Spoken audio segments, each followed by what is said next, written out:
Thank you for joining us today for this exceptional webinar. It's called Penetration Testing, Tales from the Trenches.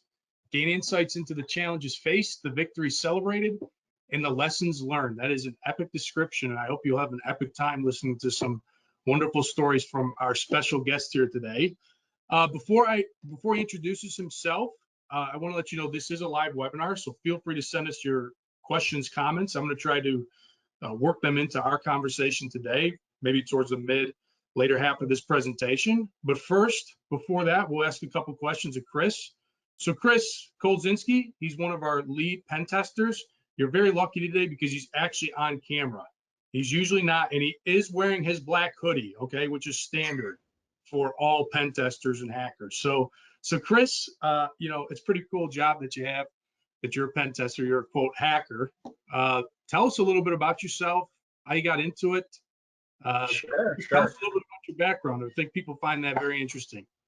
Yeah, so honestly, tinkering's always been a thing of mine, right? I was always playing with computers. But my journey really, I think, really started centralizing in and taking on more effort during law school, especially. So while I was in law school, I did my concentration in cybersecurity and data privacy law. And as part of that, you know, exploring cybersecurity policy and regulations, you're also exploring the technical side as part of that education. And I always leaned more towards the technical side, right? So during law school, I externed, did threat analysis in my third year. And then while on law review, I wrote an article on connected vehicle technology and an impending mandate that would make that part of a nationwide regulation requiring the technology in lightweight vehicles. That article ended up getting published in an outside journal. Shortly after law school, you know, like most law students, sat for, took the bar, passed the bar, and was still dabbling in cybersecurity. I had been working and taking part in a lot of bug bounty programs, public ones, writing my own tool sets to kind of automate the web application recon process portions of that, and really just digging deeper and deeper. And I eventually went and took the written CEH exam. Shortly after, you know, I started at TCDI. Been here almost 4 years now. Since then, went and took the practical CEH exam, went and took the CPENT exam, which was, you know, a little more advanced, 2 12-hour sessions, and generating a report about the findings from that, and currently working on my OSCP certification at the moment and progressing forward more. But always been a tinkerer. It's always been a passion and a hobby of mine, and law school kind of helped point me in the right direction, if you will, oddly enough. Chris, you're not practicing law, so I think it's okay to make lawyer jokes on this call, but let me ask you a real quick question. So you said, I think it's really cool. So you mentioned bug bounty. Real quick, what's a bug bounty program? And then we'll get to some other questions. Right, these are just really public programs by various companies that invite people to try and hack their systems, you know, within a certain limit. Obviously rules are set and you don't want to go outside the scope of those rules, and you want to read those guidelines tightly. Then if you do find something, you know, and you're operating within that scope and you report it to the company, sometimes there can be a financial reward for the finding. So that's essentially how those operate. Yeah, and that's really cool because it's a one way for people to get into pen testing, because we do get that question quite a bit. I'm sure you do as well. So tell me about when, as a pen tester, as our lead pen tester, when you're engaged, what are the goals or your philosophy, right, you know, as you approach, okay, how are we going to assess this business? Could you tell us a little bit about that philosophy? Sure. So, I mean, I really have the overarching philosophy that with enough time and resources, I don't think anything's truly secure, right? So I'm operating within a limited time frame, and my goal within that limited time frame is to increase your security posture and provide as much guidance as I can possible, right? I want to, at the end of the project, have increased your security posture significantly by covering a lot of ground, you know, checking for things like default passwords and the like, stuff that isn't normally included as part of just a vulnerability scan or similar more limited projects. So I would imagine there's all different types of testing, and some people, look, we work with a lot of clients, some have pen tested before, some haven't. So tell me a little bit about the pen testing process, because if I'm not mistaken, there's actually a methodology And obviously the type of testing that a client chooses, or multiple types of testing, that helps dictate your process. So, briefly, before we get into like the gruesome tales from the trenches, tell us a little bit about your process and the Right. methodology. Sure, sure. So I generally follow, penetration testing execution standards. So it's a 6-stage process, starting with information gathering, going into threat modeling, vulnerability analysis, exploitation, post-exploitation, and moving into reporting. So, and during that process, I take a very manual and holistic approach, doing things like looking up user manuals for a device I identified, pulling out the default password, checking that default password, running just basic Nmap scans, identifying the open ports and services myself, and then doing that research on my own, looking for exploits from several different sources. So it's really mapping the attack surface and finding a way to, with whatever vulnerabilities are identified, give my client the best idea of impact. What could be done with this? What are you looking at in terms of risk? Because oftentimes that'll help them to get things remediated and get things fixed if they can take it to their boss and be like, oh, hey, he started on the outside, but now he got onto the inside and he's domain administrator. That's a problem, right? I was actually going to ask you about that, because I know one of the tales you're going to share, and I just think it's appropriate now. But you start with an external engagement, but then sometimes, depending on what you see or what you discover, you can traverse into the internal network, of course, with authorization from a client, right? So, Right. so sort of walk us through that one in particular, what happened, because I think that's everybody's worst nightmare when you really think about it, right? Okay, because most hacking isn't done from the external. We know it's done through social engineering. It's by clicking on a link and downloading a malicious executable. But this one was like, okay, there was something open on the outside, and you were able to get into the internet. So tell me about that. Sure, sure. So the company that had engaged us, they were a major company, pretty large size, obviously a lot to manage with that, which can make the job of security that much harder. But during the engagement, we were hired to do the external, internal, and web app. And during the external assessment, we identified a FortiGate firewall that was vulnerable to a directory traversal vulnerability that essentially would disclose the credentials of users that were currently logged into the VPN at that time. Obviously moved to go ahead and exploit that vulnerability, and during the process I noticed the use of poor password schemes, like company name, year, exclamation point. Comically, there was one password, WTF 2020, which I think we can all agree with that sentiment. So, but that was one of the funnier ones. But I did notice the use of these poor passwords, and I kind of made the intellectual jump from there that, being that these password schemes were in use, that this was a simple to exploit vulnerability, then other protections such as multi-factor authentication may not be in use. And so at that point, I sat and executed the directory traversal attack several times over, and had gathered, I think, around 40 account credentials, cross-referenced those with publicly available information on the employees, identified the accounts I thought would have the most privileged access on the network, went ahead, downloaded the FortiGate client, joined the internal network using the credentials I had recovered, and once on that internal network, obviously just ran NS lookup, identified where their domain controller was, and using one of the higher privileged credentials, attempted to log into the domain controller. Once I had gained access to the domain controller at that point, I realized that it wasn't just a domain account, right? That this was a domain administrator account. So now I could go and create my own domain admin account on the internal network. So we went ahead, we created an account. Obviously, we alerted the client right away to all this after the account creation, provided them with proof of exploitation and what they needed to do to remediate that vulnerability. But that was just a case of starting from the outside, because of one vulnerability and the exploitation of that, gathering 40 total account credentials, selecting the right ones, logging in, getting domain admin, and then, that also highlighted another problem too, right, of credential reuse on this project, because those same credentials that were used on the firewall were used on the internal network as well. They were also used on an externally facing SMB share, which when I went and compromised that, I discovered ransomware notes from about a year ago. Apparently someone had beat me to this company. So Right. A little comical. But you know, we had the follow-up call with the client. They were very happy with the results, obviously, and they did inform us, you know, this account, there's no way it should have had domain admin rights. So violated that principle of least privilege there. There's no reason the account should have had that type of access. Right.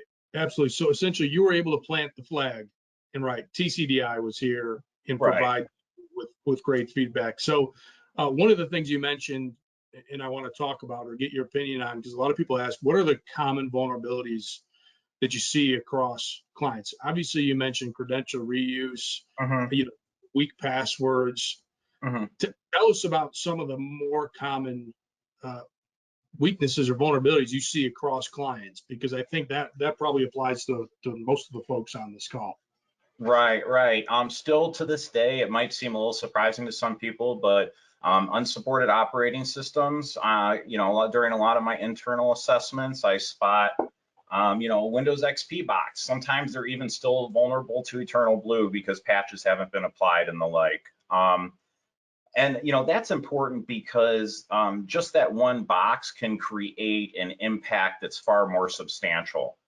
So we had one project where we were on the internal network, identified the one box as being vulnerable to MS 1710. So I went ahead, I compromised that box. Immediately after getting an interpreter shell, I, you know, ran hash dump, dumped the password hashes that were stored on that box, and then created an RDP account so I could have that to maintain persistence. Mind you, this is just the one Windows XP box on the network, but you'll see where this is, the impact of this can be pretty substantial. So I went ahead to try and log in via RDP, noticed someone was logged into that box.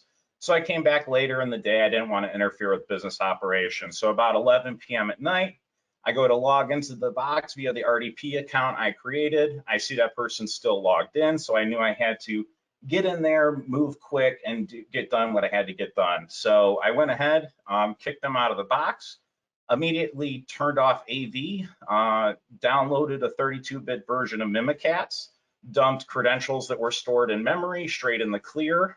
So now I had those credentials in addition to the RDP account on that box.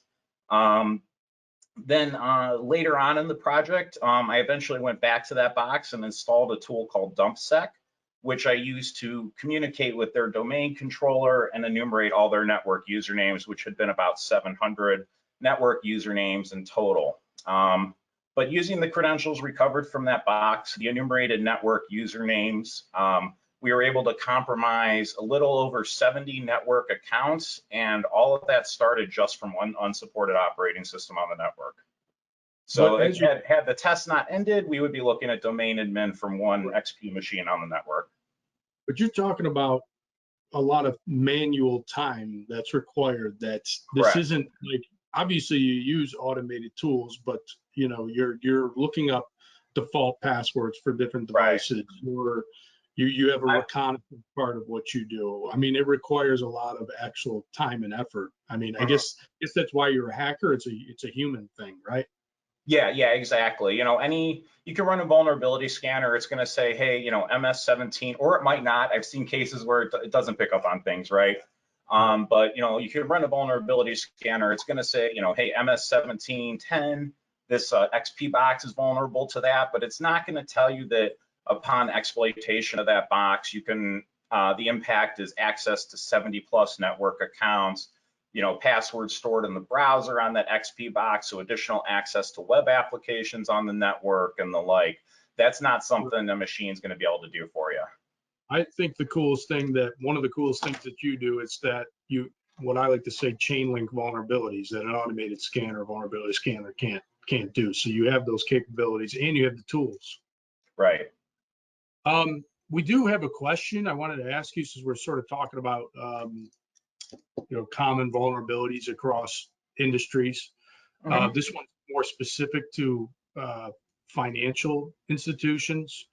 The question is, do you have any specific experience with financial institutions, and what did those vulnerabilities look like? So what do you think about that question? So in my experience, financial institutions tend to perform pretty well. I don't see too many, you know, simple, easy grabs necessarily with financial institutions.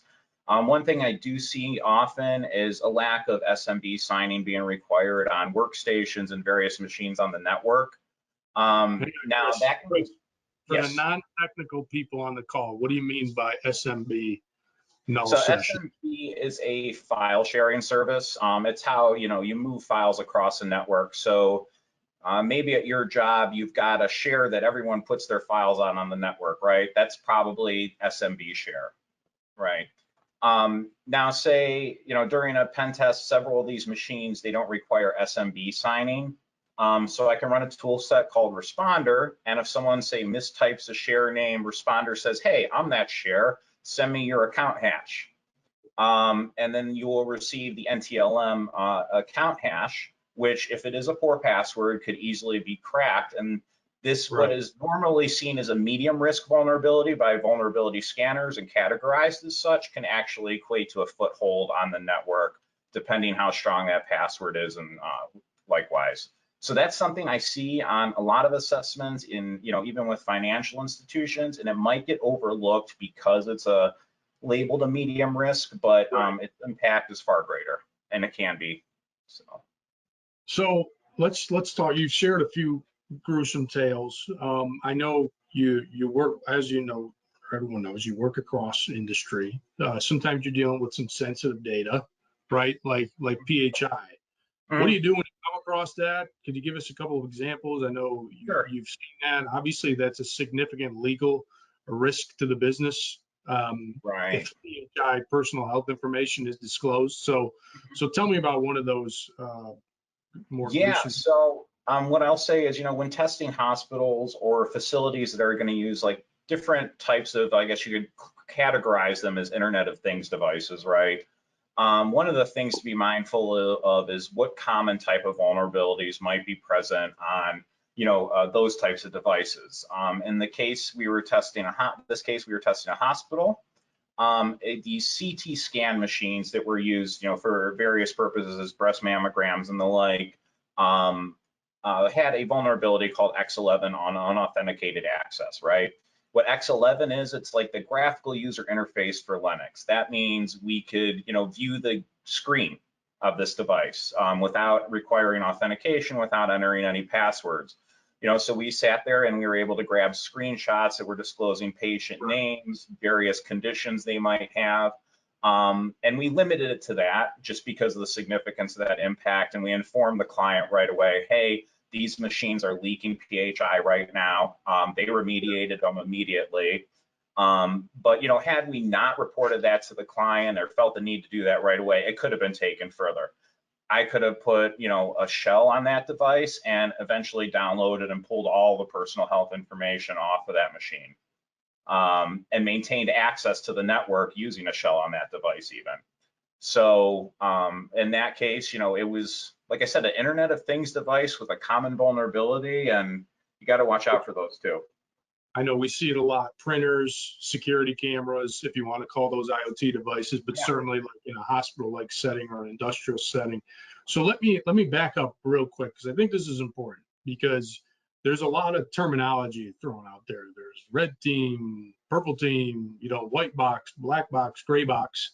Could you at least describe your philosophy? I'm not asking you to describe each one of these, because that's a whole webinar in itself, but just how you approach it. I just think it's helpful. Like I said, some people have pen tested before, others haven't, but it's just helpful to sort of know as the lay of the land. Right. So usually when our clients are coming to us, they're looking for internal, external, or web application assessments. We also do some other projects, but primarily those. And usually they're gray hat in the nature that when it's an external assessment, they give us a list of IP addresses to then go and, perform the full penetration testing process on.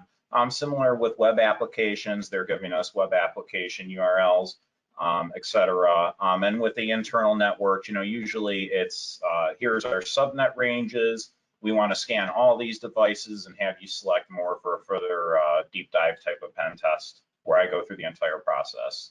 So generally they're coming to us looking, with that gray hat approach in terms of giving us our targets. Now we have handled the more black box approach projects before.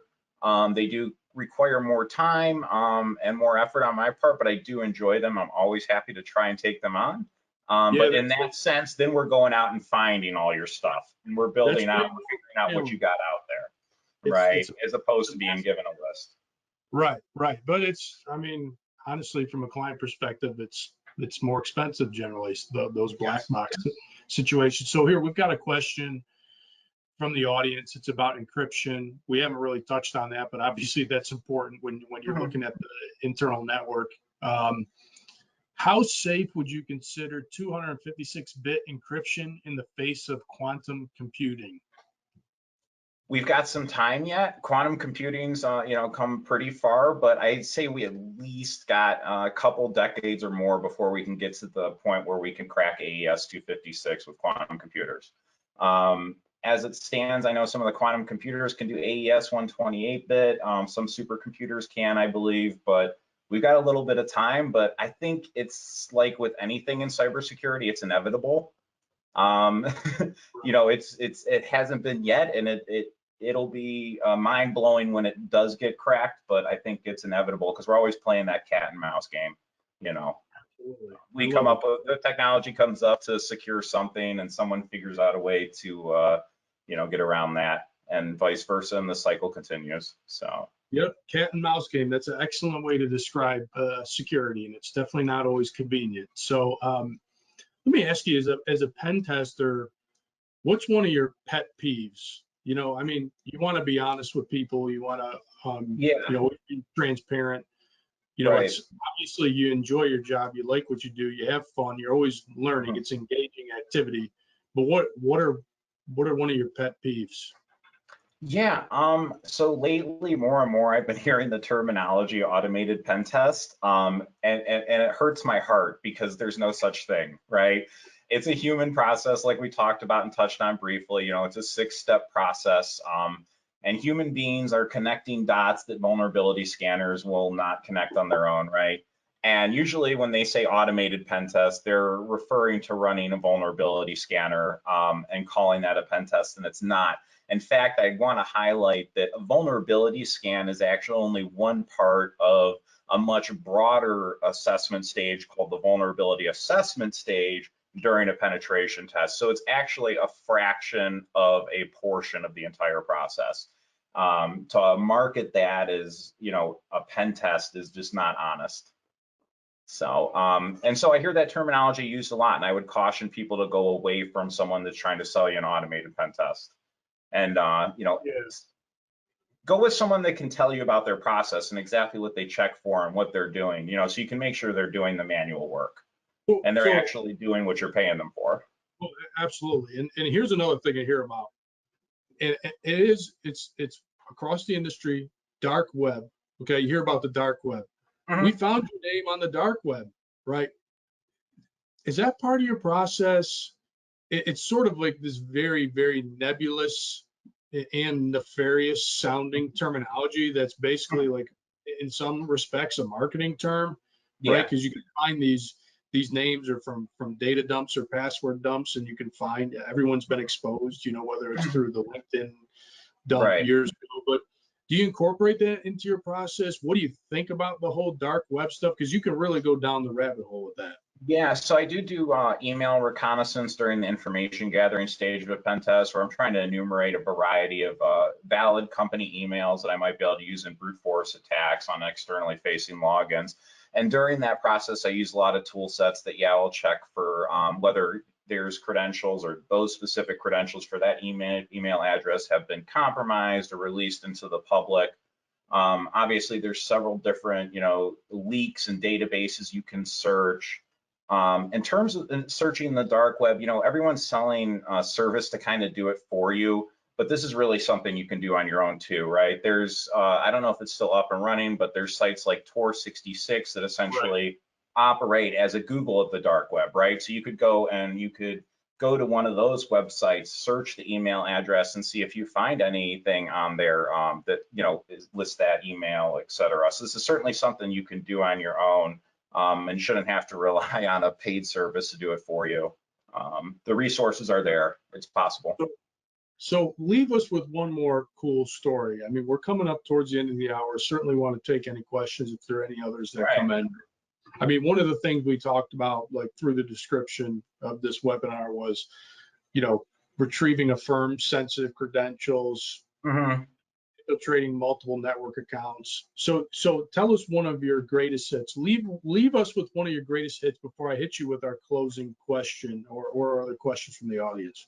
So I think I'll leave you with one that'll make you laugh a little. So I was doing one pen test on a law firm. I identified a common problem, something called SMB null sessions, and they were present on their domain controller in this instance. And what that would allow me to do is enumerate all the usernames stored on that computer. Since it's the domain controller, it's all the network usernames, right? So I enumerate all the network usernames, begin my, time password spraying attempts like usual, identify the use of the password, spring 2023 exclamation point. I don't know what it is about company name, year, and exclamation point, season, year, exclamation point, but it's a problem. So I get access to the one account. Then I start to review, the various SMB shares that I have in scope to see what else I can get access to. I'm like, okay, I get access to all these SMB shares. And I decide to randomly, I wonder what would happen if I just searched all these SMB shares for the string password. So, as you can imagine in File Explorer, just search the string password. And there I uncovered endless amounts of Word documents that weren't password protected that I could just open up, and inside were credentials for FINRA accounts, state bar accounts, the firm's Amex card with the CVV number, Chris, the Wi-Fi for the apartment. We started this webinar and we said we weren't going to make any jokes about lawyers, but it is somehow a joke about lawyers. So hey man, we can pass the bar, but apparently we don't know how to store passwords safely. That's not uncommon, obviously, across industries. But okay, we've got a question from the audience. I don't know if you've touched on this already, but it said, do you generally still find success with man-in-the-middle attacks, such as being able to do a client and take over their authenticated session? I think that's what it reads. Yeah. So during my assessments, that's a great question. During my assessments, I'll use ARP poisoning to try and capture credentials that are moving in the clear and things like that. I still use the classic old tool set Cain and Abel, which some of you older school people might be more familiar with and might get a chuckle out of. But I use that tool to try and capture any credentials moving in the clear, Kerberos pre-auth hashes that might be able to be cracked and the like. And essentially, actually, in the one case, we uncovered a credential being passed in the clear that was company name 123. Recovered it just via ARP poisoning. It was passed over HTTP, and it turned out that password was used on 50 more network accounts. So I simply tried to reuse that password across all the usernames, and yeah. So yeah, we definitely do, but I am mindful of the fact that if you go ARP poison an entire network, it's just going to break the network, right? So I do a selection of the machines, and I'm typically targeting machines. There's something that machine's sending across the wire that I can get to or that'll be of value to me. So it's definitely selected and targeted, not just ARP poisoning everything. So we're coming up at the end of the hour, and we're happy to stay on for a couple minutes if there's other questions that do come in. But I always like to end on this question, what's the one thing, the one piece of advice or insight you would share to potential clients to minimize the potential of attack, right? From a pen testing perspective, what's the one piece of advice you would share, just generally from your experience? I think it's advice that other people would say too. Use multi-factor authentication, use strong passwords. Right. Some of it, you hear this stuff over and over and over and almost gets watered down, but it should really have the opposite effect, because the main problems are poor password schemes, poor passwords, not keeping firewalls up to date, using default passwords, especially on internal networks. It's really these simpler things that there should be a lot of focus on, and it'll definitely help improve your security posture. You'd certainly be surprised how much it could improve it, but yeah. The old blocking and tackling, right? Just the basics, please. Yeah. Passwords, use hard to guess passwords, MFA, enable MFA, of course, on sensitive accounts and in devices. So I think those are the basic things. So, you know, folks, feel free to send in another question, but, and if we don't get to it now, I know we're coming up at the top of the hour. I want to thank you all for joining us today. We had a really fun conversation. Feel free to send us an email after, and Chris or myself will try to get back to you and answer your question. But I hope you all enjoyed it. Tales from the trenches. It wasn't as gruesome as you thought, but stay safe out there. And thank you, Chris, for your time. We really appreciate it. My pleasure. All right. Thanks all.